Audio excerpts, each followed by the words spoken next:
Bonjour à tous, il n'y a pas une seule personne parmi mes abonnés qui n'a pas essayé une barre Bounty au moins une fois dans sa vie. Aujourd'hui, nous allons faire une barre Bounty dont la taille est tout simplement incroyable. Jetons un coup d'œil à la composition de la barre chocolatée originale. Nous voyons du chocolat au lait à l'extérieur et du fourrage à la noix de coco à l'intérieur. Allons donc au magasin pour acheter tous les produits dont nous avons besoin. La première chose que nous devons obtenir est un grand nombre de chocolats.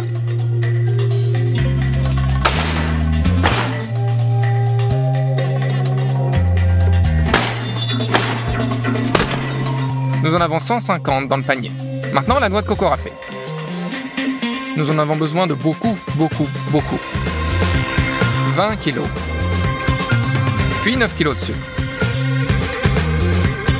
De l'acide citrique et de l'huile de noix de coco. En gros, c'est tout. On peut donc aller à la caisse.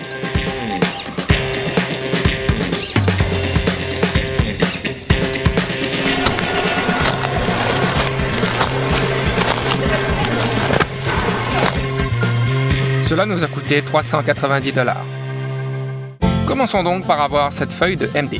Nous utilisons une règle et un crayon pour tracer une ligne.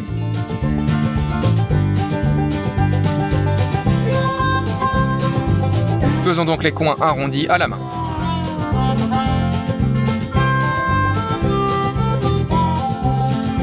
Et voilà, la forme du Bounty que nous avons dessiné. Il reste à la découper avec une scie sauteuse électrique.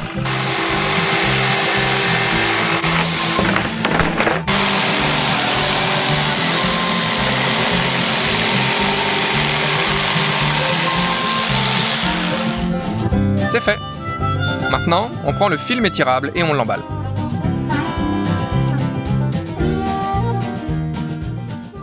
Ensuite, on prend 3 boîtes de chocolat au lait et un bol. Nous frappons les barres de chocolat contre la table. On ouvre. Et on secoue les morceaux de chocolat qui ont déjà été cassés dans le bol. Et on continue jusqu'à ce que le bol soit rempli jusqu'en haut. Et voilà, c'est fait. On verse de l'eau dans une casserole. On la met sur la cuisinière. Et on recouvre le bol avec le chocolat. Faisons maintenant fondre le tout dans un bain de vapeur, en remuant de temps en temps. Le chocolat est poreux, et lorsqu'il fond, son volume diminue considérablement. On en met encore un peu.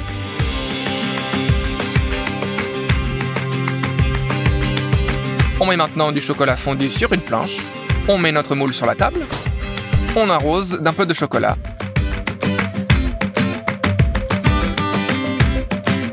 Et on l'étale. Recouvrons donc toute la surface du moule.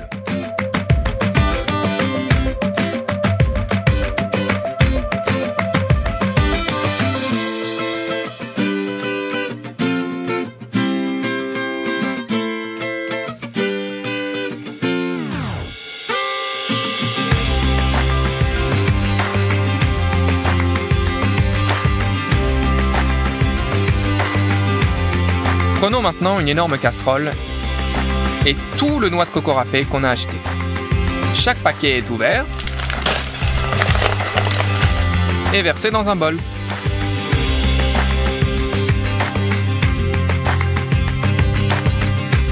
Voilà tout. Il y a presque 20 kg de noix de coco dans le pot. Il nous faut maintenant 4 kg d'huile de noix de coco. On ouvre une boîte de conserve et on la met aussi dedans.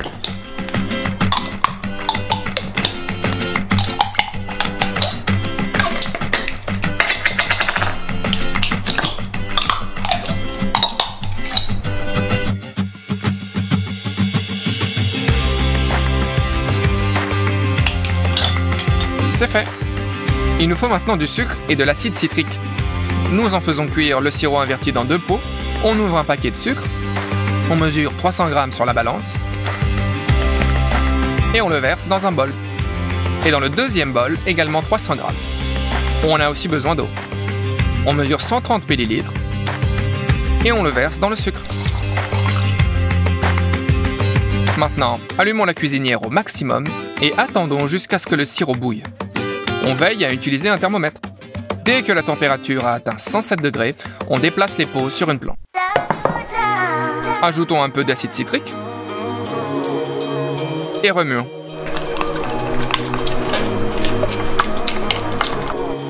Prenons un pot de 3 litres et versons le sirop dedans.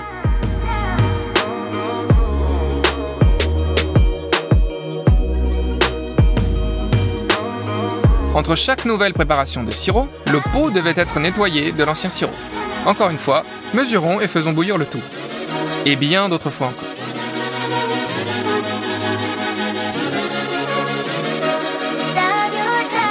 Un seul pot est rempli. Mais ce n'est pas suffisant. Après 4 heures supplémentaires, nous avons fait bouillir 8 litres de sirop. Il ne reste plus qu'à verser le sirop dans la marmite et à le remuer. Mais j'ai ensuite réalisé qu'il y aurait très peu de remplissage. Nous avons encore acheté donc 50 kg de noix de coco râpées, 10 litres d'huile de noix de coco et 20 litres de sirop de glucose auprès de grossistes. Tout cela a coûté 315 $. Au fait, le sirop de glucose est un anti-stress très cool. C'est incroyablement satisfaisant à croquer. Nous versons un pot de sirop inverti dans le pot.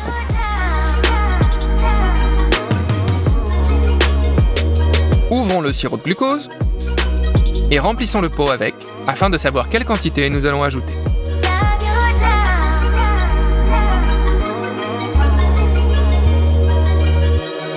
Versons les 3 premiers litres.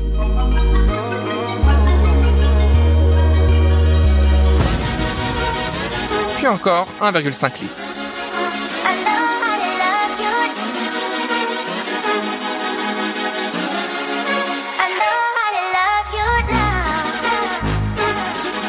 Maintenant, remuons le tout avec les mains, pour que toute la noix de coco soit imprégnée du sirop et de l'huile.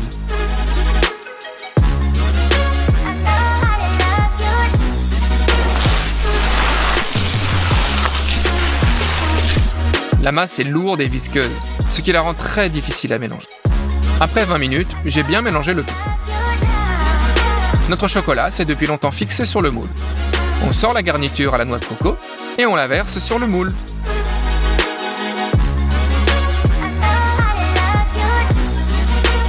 On étale le mélange uniformément avec les mains.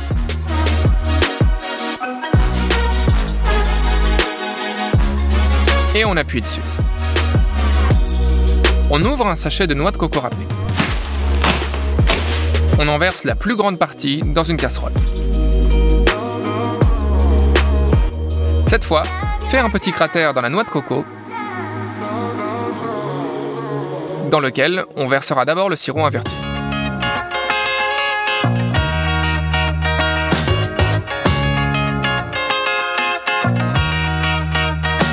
Puis, le sirop de glucose.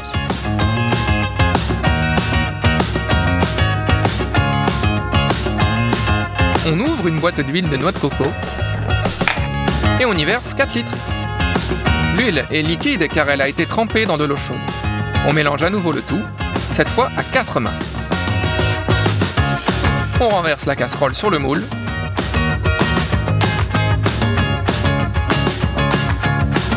Et on étale. Ensuite, nous faisons le 3e et dernier pétrissage.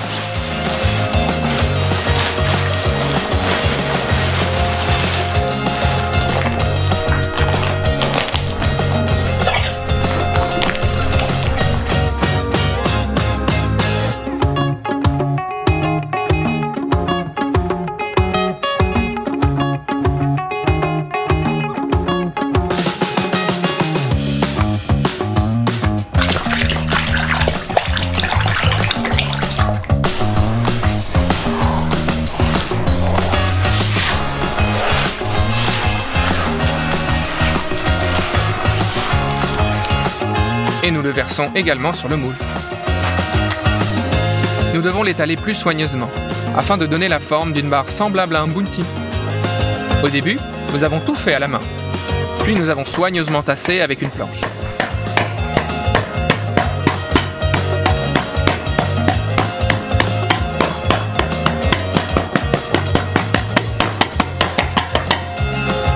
Voilà tout. Après 2 heures de travail acharné sur la moulure, nous avons obtenu ce dont nous avons besoin. Nous prenons tous les chocolats restants, nous les frappons sur la table, On les ouvre et on les renvoie dans le bol.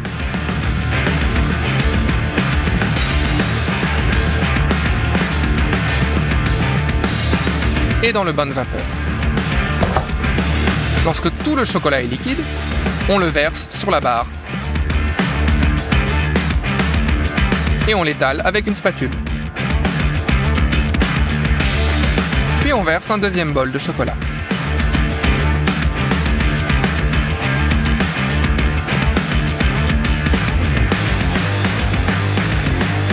Couvrons tous les espaces.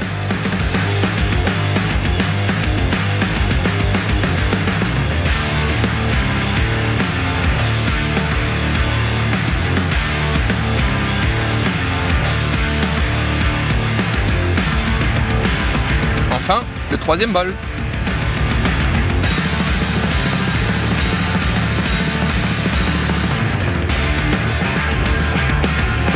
Nous avons épuisé tout le chocolat que nous avons acheté. Nous avons dû retourner au magasin et acheter beaucoup plus de barres de chocolat. Ils nous ont coûté 192 $.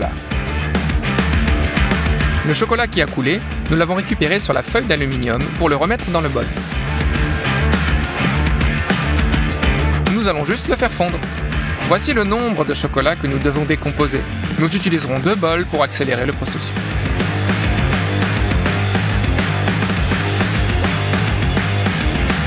C'est fait. Nous les mettons dans un bain de vapeur. Nous attendons qu'ils fondent, puis nous le décomposons encore un peu plus. Cela fait 2 bols complets de chocolat chaud. Mais ce n'est pas tout. Nous prenons du beurre et en ajoutons une bonne quantité dans chaque bol. Le beurre rendra le chocolat plus fluide. Nous mélangeons tout ça bien et le versons sur la barre. Regarde comme le chocolat est magnifiquement emballé.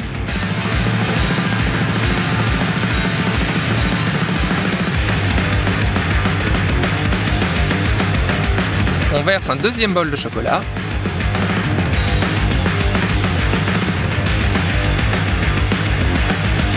Et on le répartit. Encore plus de chocolat.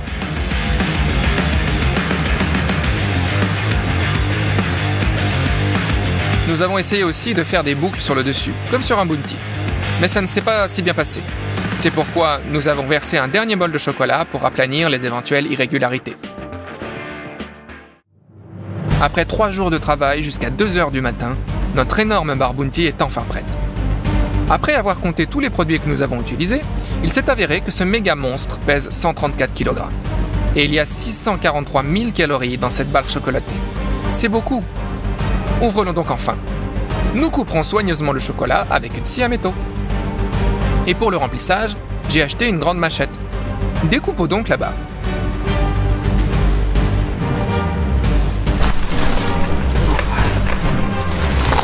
Bonjour à tous. Tout le monde sait probablement ce qu'est le chocolat Kinder.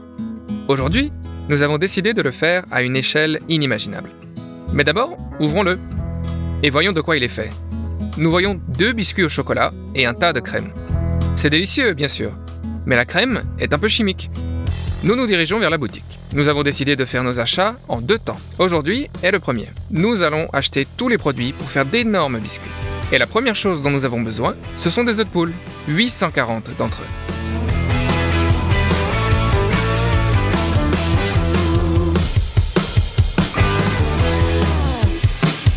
Ensuite, il y a le sucre. Nous avons besoin de 30 kg de sucre. 11 kg de poudre de cacao. 2 kg de levure. 25 kg de farine. 13 litres de beurre.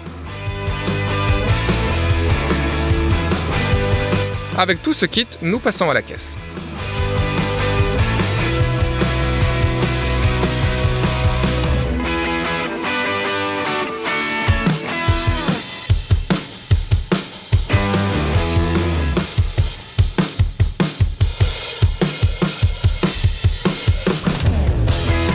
Le premier achat nous a coûté 245 $. Nous allons faire les biscuits dans notre énorme four. Nous devons l'allumer maintenant pour qu'il ait le temps de se réchauffer. Ouvrons la boîte à œufs.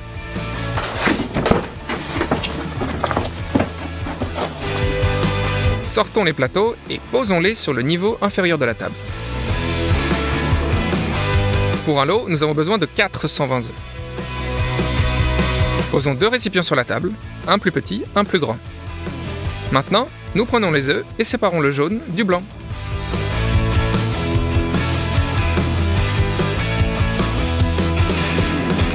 Il nous a fallu 1h30 pour séparer tous les œufs.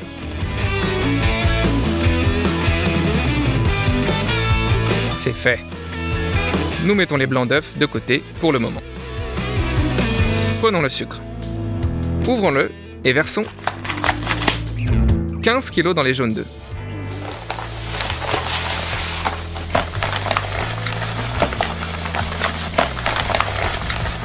Maintenant, utilisons un batteur de chantier pour battre les jaunes avec le sucre. Jusqu'à ce que toute la masse soit blanche. Maintenant, prenons 6 litres de beurre. Ouvrons-le.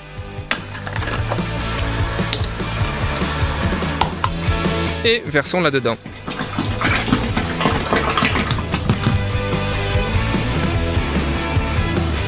S'il y a moins de beurre, notre biscuit ne tiendra pas aussi bien la forme. Remuons bien une fois de plus. Prochaine étape. Nous avons besoin de 5,5 kg de cacao. Ouvrons-le. Et versons-le.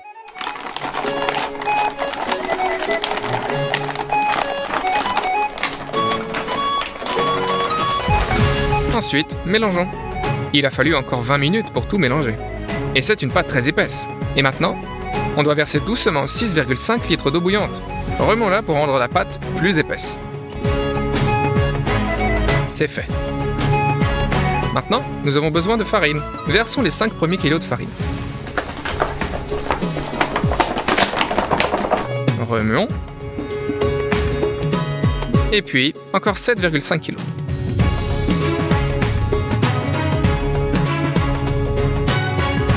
Puis, nous ajoutons 1 kg de levure chimique.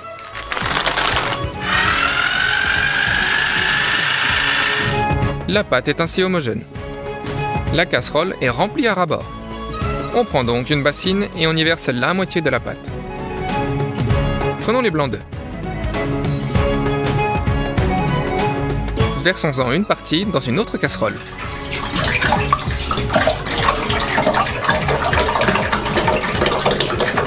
Et utilisons un mélangeur de construction pour essayer de tout fouetter, mais ça n'a pas marché. Apparemment, il est impossible de battre autant de blancs d'œufs pour qu'il soit épais. Nous avons donc décidé d'utiliser un mixeur comme celui-ci, qui fouette tout. Un peu de blanc d'œuf dans chacun d'eux.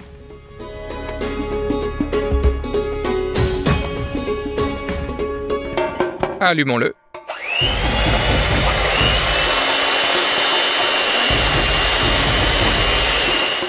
Et c'est parti. Après environ 5 minutes, on obtient cette sorte de mousse. Il est maintenant temps d'ajouter le sucre. Fouettons pendant encore 2 minutes. Ensuite, les blancs d'œufs peuvent être rajoutés à la pâte au chocolat.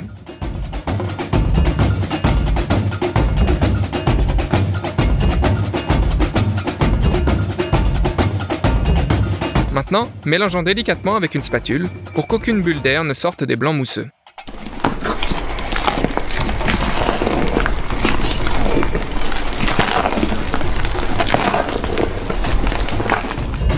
Ajoutons le lot suivant de blanc.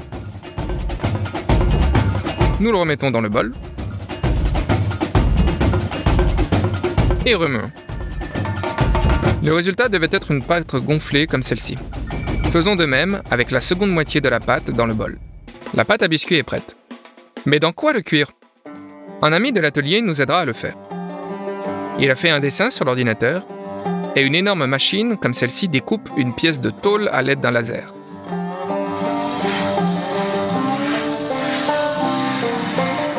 La pièce est retirée de la machine. Les coudes sont entaillés à l'aide d'une meuleuse.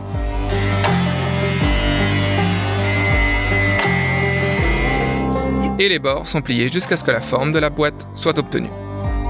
Toutes les coutures sont soudées.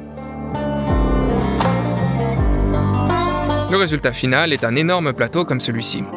Versons de l'huile. Et étalons avec un pinceau.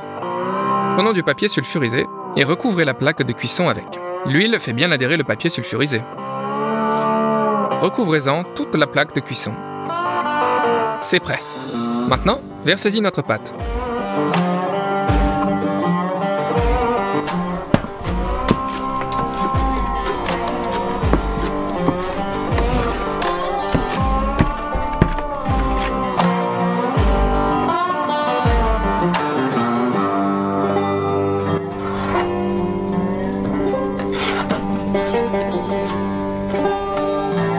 Maintenant, aplatissons la pâte.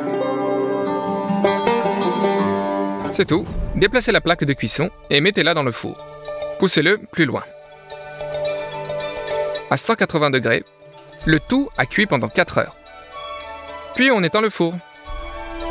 Et on laisse le biscuit là jusqu'au matin pour le laisser infuser et épaissir. Le lendemain matin, on le sort.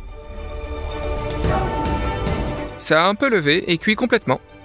Et maintenant, nous devons l'enlever pour que la partie tendre du biscuit soit sur le dessus. Nous avons trouvé le moyen de le faire. On a mis du contreplaqué par-dessus. Sur les côtés, 2 planches. Nous les fixons très solidement avec des serre-joints à vis.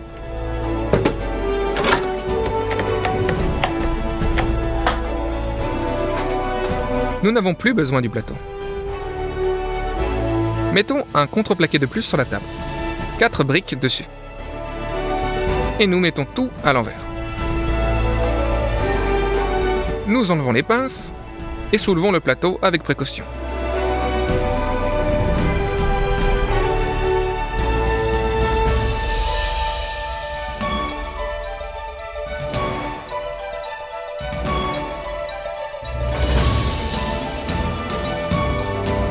Nous avons un très beau biscuit. Il pèse 50 kg. Il n'a fallu que 2 jours pour le faire. On va l'enlever. Nous devons faire un autre biscuit exactement comme ça.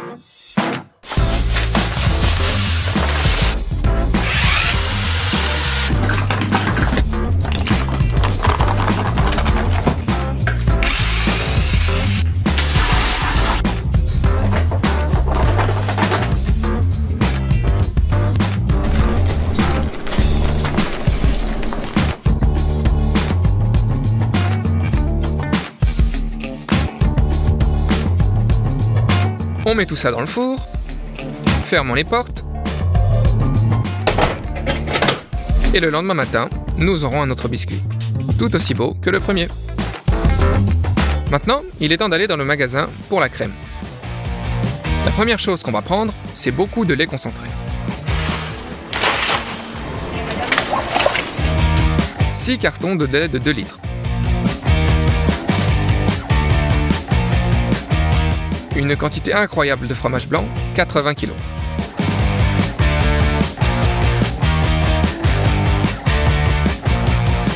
Il nous faut de l'agar-agar. Nous avons pris 200 cartons. 2 kg de sucre vanillé aussi. Et 3 bidons de 5 litres d'eau. Nous allons à la caisse. On emballe tout.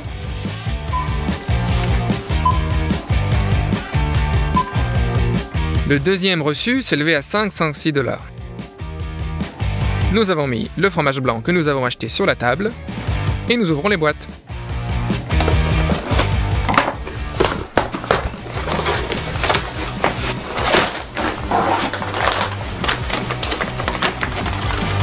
Nous avons 80 kg de fromage blanc. Tout doit être déchiré d'une manière ou d'une autre, de préférence rapidement.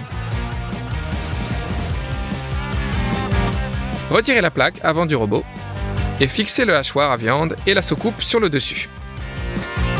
Ouvrez un autre couvercle et fixez le mixeur. Prenez un paquet de fromage blanc et ouvrez-le.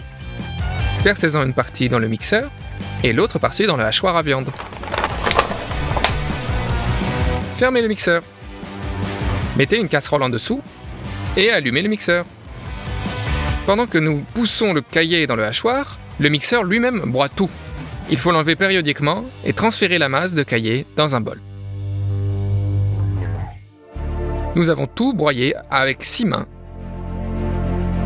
jusqu'à ce que le lait caillé soit épuisé. Après 3 heures, nous avons obtenu un pot entier de masse de caillé. Nous prenons une bassine et y mettons la moitié de notre remplissage. Ouvrez le sucre vanillé et versez-le.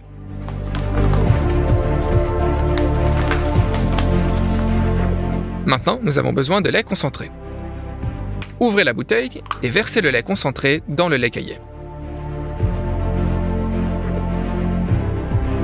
On en a acheté un peu trop, donc il reste beaucoup. Maintenant, avec le même batteur de construction, nous combinons la masse de caillé avec le lait condensé en un seul. C'est une masse crémeuse. Prenez 3 pichets d'eau et une casserole. Ouvrez l'eau et versez-la. Maintenant, prenez l'agar-agar, ouvrez-le et versez les 200 sachets dans l'eau. Pour l'instant, il suffit de remuer l'agar-agar et de le laisser tremper pendant 30 minutes. Découpez une partie d'un rouleau de film de construction à l'aide d'un coupe-boulon et enroulez-le autour de la couche inférieure. Collez le tout avec du scotch. Et pour que tout cela soit encore plus serré, nous fixons également les planches sur les côtés avec le même ruban adhésif. Voici le coffrage pour remplir la crème afin qu'elle ne coule pas. Mettez une casserole avec de l'eau et de l'agar-agar sur la cuisinière. Faites bouillir pendant 2 minutes et versez le lait chaud. Remuez bien. Ce liquide va faire durcir la masse de lait caillé afin qu'elle ne soit pas écrasée sous le poids du deuxième biscuit. Versez la moitié dans un bol et remuez. Et puis dans le second.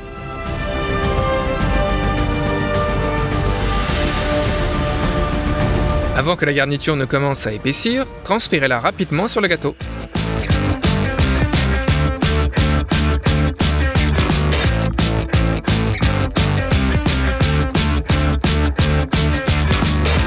Aplatissez la garniture et laissez-la refroidir pendant la nuit. Le lendemain matin, la crème durcit. Retirez la feuille d'aluminium.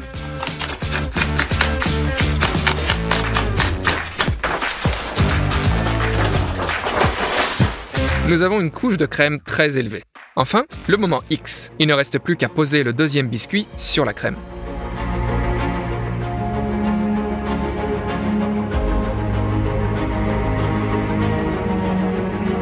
C'est fait. Nous avons finalement fait une tranche de lait Kinder. Il nous a fallu 6 jours pour le fabriquer. Après avoir calculé le poids des produits que nous avons achetés, nous avons découvert que notre énorme dessert pèse pas moins de 210 kg et coûte 766 $. Scions donc une tranche.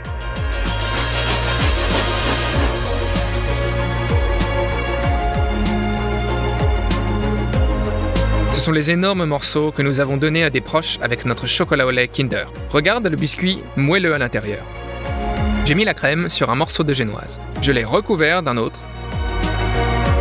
Et maintenant, je goûte le tout. Le biscuit est presque exactement le même que l'original. La crème par contre est différente. C'est tellement naturel, fait de lait caillé et de lait condensé. Et le biscuit original est une masse incompréhensible avec toutes sortes d'épaississants. C'était probablement le projet le plus long et le plus compliqué que j'ai eu depuis longtemps. Et vous n'avez aucune idée de tout le travail effectué en coulisses. Calcul, test de différentes recettes de biscuits, la crème. Quoi qu'il en soit, si vous voulez que je fasse autre chose à très grande échelle, du même niveau, alors donnez-moi des likes. Dès qu'on en a 500 000, on part tourner un nouveau repas géant. N'oubliez pas de vous abonner à la chaîne et de partager cette vidéo avec vos amis. Au revoir tout le monde.